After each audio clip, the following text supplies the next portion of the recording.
En fait, on va anticiper les besoins de notre corps la nuit, hein, dès la tombée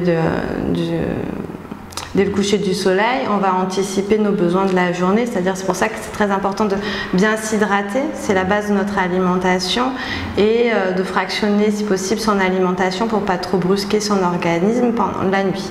Si possible en faisant 3 repas au cours de la nuit, une coupure, un repas un petit peu plus tard et un repas avant l'aube. Voilà. Ainsi, on ne risque pas de se déshydrater la journée et on pourra mener son jeûne plus facilement. En fonction de son activité du jour, déjà, c'est toujours pareil, on va répondre à nos besoins en fonction de notre activité.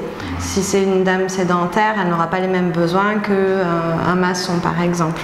Après, il faut déjà s'hydrater, c'est la première des choses, bien s'hydrater et y aller étape par étape si possible, c'est-à-dire on peut couper le jeûne avec un fruit ou un fruit sec. Les dattes, souvent le jeûne est coupé avec des dattes et c'est une très bonne idée de couper avec le jeûne avec les dattes. Juste prendre la précaution d'enlever le sirop de sucre qui les enduise pour les conserver. Et après, on y va progressivement.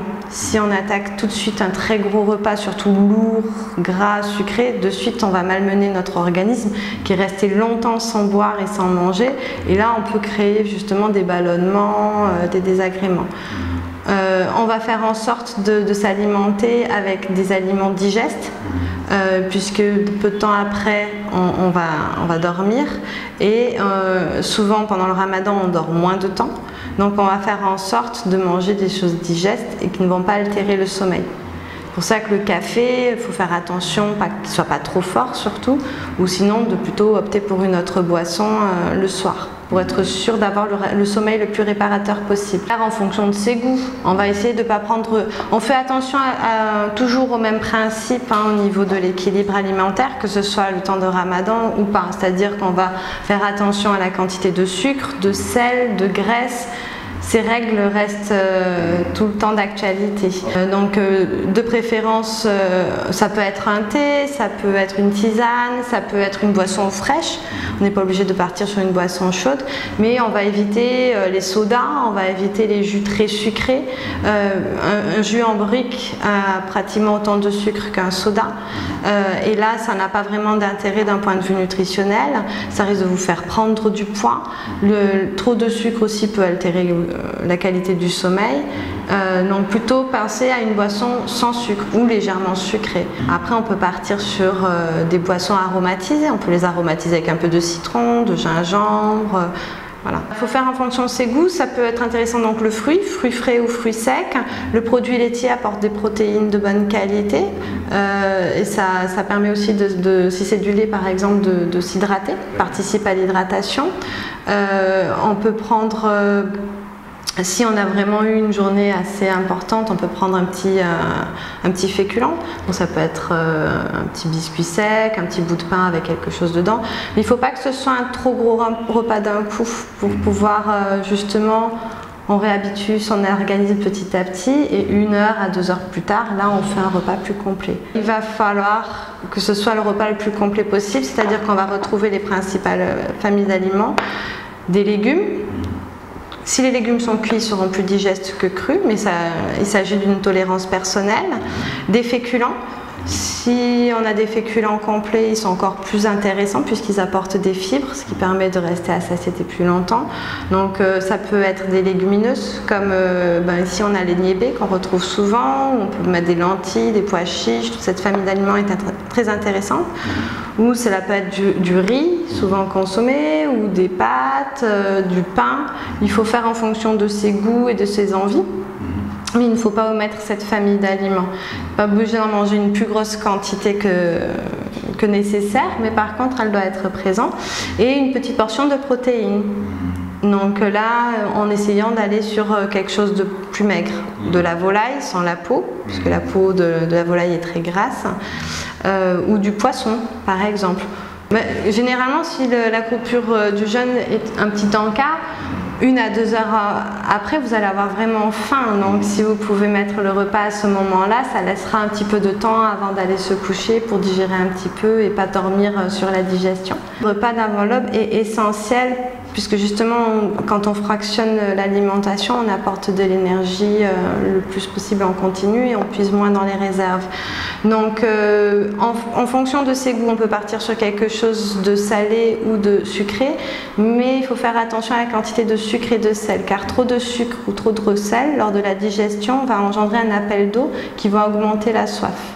En plus, si on mange trop de sucré, en fait, ça va faire une variation de la glycémie qui va entraîner plus de fatigue lors de la digestion et une envie de sucre à nouveau, et ça sera encore plus difficile de tenir son jeûne. Donc là, à nouveau, les céréales complètes, toute cette famille de féculents seront votre allié. Les fibres qu'on retrouve dans les légumes, les fruits, dans les céréales complètes vont permettre de rester à satiété le plus longtemps possible. Et des protéines animales, si possible, aussi permettent de rester à satiété plus longtemps. On va essayer de choisir les aliments qui permettent de ne pas ressentir la faim pendant le plus longtemps possible. Mais ce qui est vraiment indispensable, c'est de bien s'hydrater.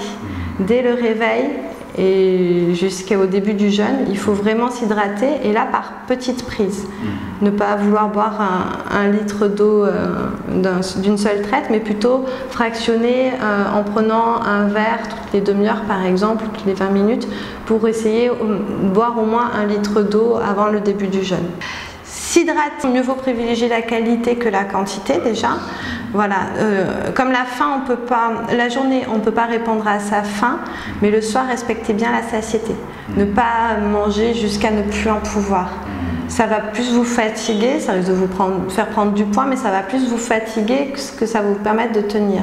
Plutôt que de faire un énorme repas le soir, mieux vaut faire 2 repas, un le soir et un le matin, ou 3, comme je disais, avec un petit encas, et ne pas manger de façon déraisonnée.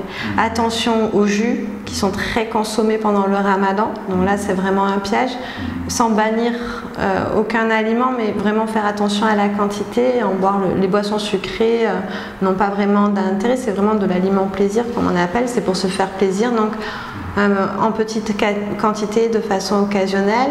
Tout ce qui est viennoiserie, les croissants, les pâtisseries aussi pareil. On va dire qu'on respecte les mêmes conseils qu'habituellement, on essaie d'en consommer de façon occasionnelle. D'essayer de ne pas trop changer ses habitudes alimentaires, mais juste les horaires. En fait, ce sont les horaires qui vont changer. C'est-à-dire que si on prend les plats locaux, bon, c'est vrai que c'est pas toujours facile pour tout le monde de s'acheter des légumes, donc essayez de consommer le plus local possible, les légumes que l'on trouve au Sénégal, pas besoin d'acheter des fruits et des légumes importés hors de prix.